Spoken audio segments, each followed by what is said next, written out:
नमस्कार शेतकरी बंधूंनो, स्वागत आहे आपलं कृषी समृद्धीमध्ये. आणि मित्रांनो, आपल्या राज्यातील जे काही शेतकरी 1 एप्रिल 2019 अगोदरपासून थकबाकीदार कर्जदार शेतकरी आहेत, अशा शेतकरी बांधवांसाठी हा एक अत्यंत महत्त्वाचा व्हिडिओ आहे.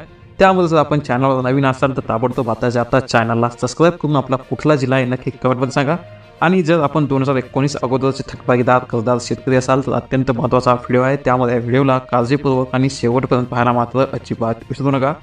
तर एक अतिशय महत्त्वाची अपडेट आहे, खास करून आज सकाळकडून आलेली ही अपडेट आहे आणि खास करून आपल्या नाशिक जिल्हा बँकेकडून आलेली अतिशय महत्त्वाची अपडेट आहे.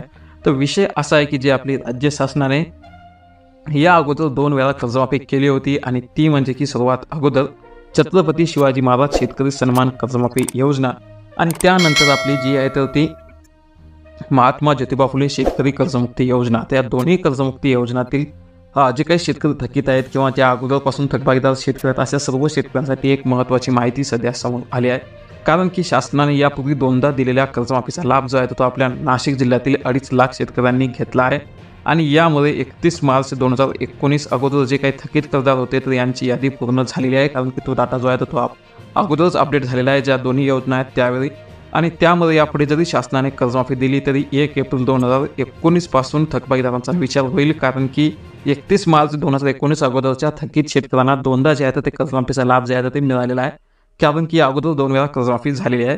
तर यामध्ये जे आहे तर जिल्हा बँकेतील शेतकऱ्यांचं कर्ज जे आहे तर ते 2016-17 पासून थकीत असल्याने त्यांना यापुढे लाभ मिळणार नसल्याचं जिल्हा बँक प्रशासकांनी जे आहे तर ते स्पष्ट केलं आहे. परंतु या संदर्भात अजून कुठलाही अधिकृत GR किंवा परिपत्रक जे आहे तर ते आलेलं नाही. ते जेव्हा येईल तेव्हा सुद्धा आपल्याला कळवण्यात येईल. परंतु एक महत्त्वाची माहिती जी आहे तर ती बँकेच्या प्रशासकांनी दिली आहे आणि ती म्हणजे की जिल्हा बँकेतील शेतकऱ्यांचं जे 2016-17 पासूनचं कर्ज आहे तर ते कर्ज थकीत असल्याने त्यांना यापुढे कर्जाचा यापुढेही लाभ मिळणार असल्याचं जिल्हा बँकेच्या प्रशासकांनी स्पष्ट केलं आहे.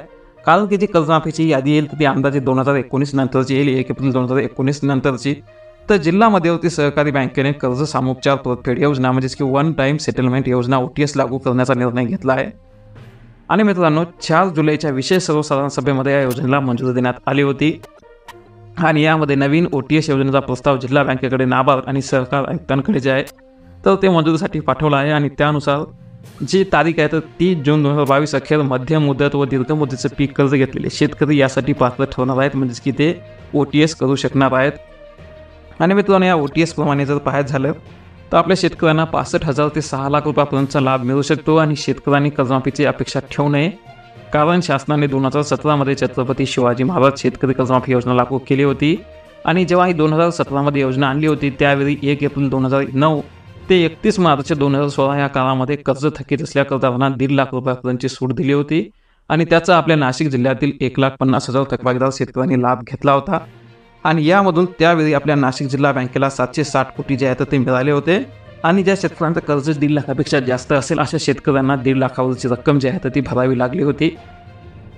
आणि हे झाल्यानंतर पुन्हा 2019 महात्मा ज्योतिबा फुले शेतकरी कर्जमाफी योजना जी आहे तर ती आणण्यात आली होती, राबवण्यात आली होती. आणि त्यावेळी जी आपली महात्मा ज्योतिबा फुले शेतकरी कर्जमाफी योजना आहे त्या योजनेतून 2 लाख रुपयापर्यंत कर्ज जे आहे ते माफ करण्यात आलं होतं. आणि नियमित कर्ज करणाऱ्या शेतकऱ्यांना जे आहे ते 50,000 रुपयांचा लाभ जे आहे ते देण्यात आला होता.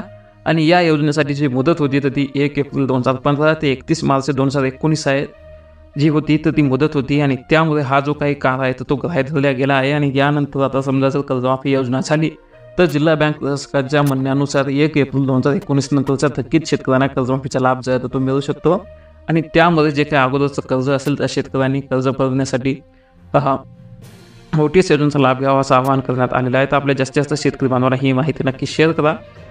आणि तुम्ही कधीपासून थकबाकीदार आहात किंवा थकीत आहात हे नक्की आपल्या कमेंट बॉक्समध्ये सांगा. आणि आपला कुठला जिल्हा आहे सुद्धा नक्की कमेंट करा, जेणेकरून ह्याप्रमाणेच आपल्याही जिल्ह्यातील जर अपडेट आली, माहिती आली तर ती सुद्धा आपल्यापर्यंत पोहोचवण्यात येईल. त्यासाठी चॅनलला नक्की सबस्क्राईब करून सोबतचा आपला जिल्हा नक्की कमेंट करा. आणि जे काही 2019 अगोदरचे थकीत कर्जदार शेतकरी असतील त्यांच्यापर्यंत हा व्हिडिओ, ही माहिती, ही अपडेट एक शेतकरी म्हणून नक्की शेअर करा. धन्यवाद.